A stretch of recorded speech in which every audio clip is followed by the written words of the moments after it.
जय जोहार संगवारी हो। छत्तीसगढ़ी संदेश में आप मन के स्वागत है। आंगनबाड़ी कार्यकर्ता और सहायिका मन अपन 6 सूत्रीय मांग के पूर्ति और अपन ऊपर होवत दमन के खिलाफ आज रैली प्रदर्शन कर मुख्य सचिव और आयुक्त ला मांग पत्र सौंपे है। आंगनबाड़ी कार्यकर्ता और सहायिका संघ संयुक्त मंच अपन 6 सूत्रीय मांग ला लेके विगत 23 जनवरी ले हड़ताल और धरना पर बैठे हावे। आज आंदोलन के 26वां दिन है। 48 घंटा के अल्टीमेट दे के बाद भी आंगनबाड़ी कार्यकर्ता और सहायिका मन के प्रदर्शन जारी है। शुक्रवार के बूढ़ा तालाब धरना स्थल में अल्टीमेट के नोटिस के कॉपी जला के प्रदर्शन करत हावे। वहीं 20 फरवरी के रैली निकाल के सीएम हाउस के घेरा करे के चेतावनी दे हावे का दर्जा दिया जाएगा करके, और सुपरवाइजर भर्ती में 100% लेने का, सहायिका बहनों का जो 25% बंधन है उसे हटाने का, और पेंशन ग्रेजुएटी, और अभी मोबाइल की एक प्रॉब्लम है, मोबाइल सरकार दी नहीं है और मोबाइल में काम करने के लिए बाध्य कर रही है। तो सरकार से ये भी हमारी मांगे हैं कि आप हमको मोबाइल और मोबाइल नेट दीजिए, उसके बाद ही मोबाइल में काम करने के लिए हमें बाध्य कीजिए। पर आज 26 दिन के बाद भी सरकार की तरफ से कोई भी पहल नहीं हो रही है। गूंगी बहरी पूरी लंगड़ी हो गई है सरकार।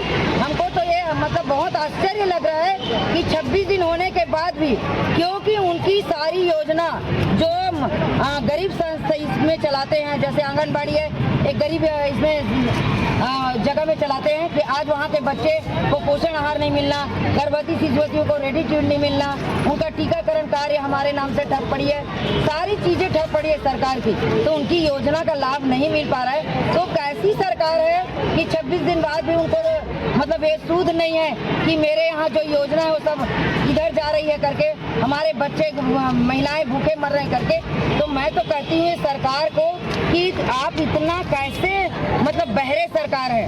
आज के प्रदर्शन से जो है किसी प्रकार का कोई अधिकारी है तो आप लोगों ने ज्ञापन दिया आज के प्रदर्शन? अभी ज्ञापन लेने, क्योंकि हमको संभागायुक्त को रैली निकाल कर जाके उनके हाथों सौंपना था, पर हमें रैली निकालने की अनुमति नहीं दी गई, और यहाँ पर एसडीएम आकर उनके हाथों से उनके माध्यम से हमारी मांग मुख्य सचिव और रायपुर संभागायुक्त को हमारी लेटर जाएगी। और वो अभी समय मतलब आ रहे थे, पर वो भाजपा की जो रैली है उसमें फंस गई है, यहाँ पर नहीं पहुँच पाई है, और ये हड़ताल हमारी जारी रहेगी। 20 तारीख को हम फिर से मुख्यमंत्री निवास के लिए यहाँ पर उपस्थित होंगे।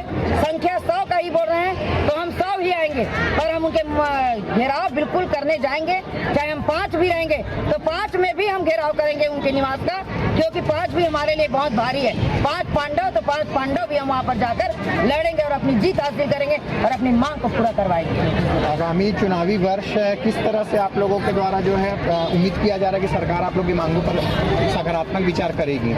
ये तो बिल्कुल आपने बहुत ही अच्छा मतलब प्रश्न किया, क्योंकि चुनावी वर्ष है, तो चुनावी वर्ष में हम सरकार से सोच रहे हैं कि हमारी मांग को पूर्ति करें, और अगर नहीं करती है सरकार, क्योंकि बहुत नहीं मांग रहे हैं हम लोग, कलेक्टर दर में क्या 11,500 हमारा हो रहा है, कुछ 7 ऐसा कुछ सहायिकाओं का हो रहा है, तो कितना फर्क पड़ रहा है। वो बोलते हैं करोड़ों का मतलब भार पड़ेगा।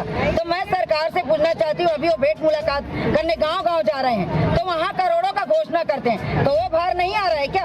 वहाँ पर हमारी कार्यकर्ताएं मिलने जाती हैं तो उनको मिलने नहीं दिया जा रहा है, दूर से ही कह देते हैं कि आंगनबाड़ी कार्यकर्ताओं को बिल्कुल यहाँ हमारे तक आने मत दो। तो सरकार अगर हमसे नहीं मिलती है, हमारे क्या बोलते हैं संयुक्त मंच के पदाधिकारियों से बात नहीं करती है, तो बिल्कुल एक चुनावी वर्ष है, या तो सरकार रहेगी, आंगनबाड़ी कार्यकर्ता सहायिका रहेगी। नाम और पदनाम? मैं श्रीमती सरिता पाठक, छत्तीसगढ़ आंगनबाड़ी कार्यकर्ता सहायिका संघ 409 की प्रांत अध्यक्ष। मन ले जाए कार्यकर्ता मन ला प्राथमिक स्कूल के शिक्षक के रूप में दर्जा दे जाए। संगवारी हो एमे आप मन के का कहना है कमेंट करें और हमारे चैनल ला सब्सक्राइब करें, लाइक करें। जय जोहार, जय छत्तीसगढ़।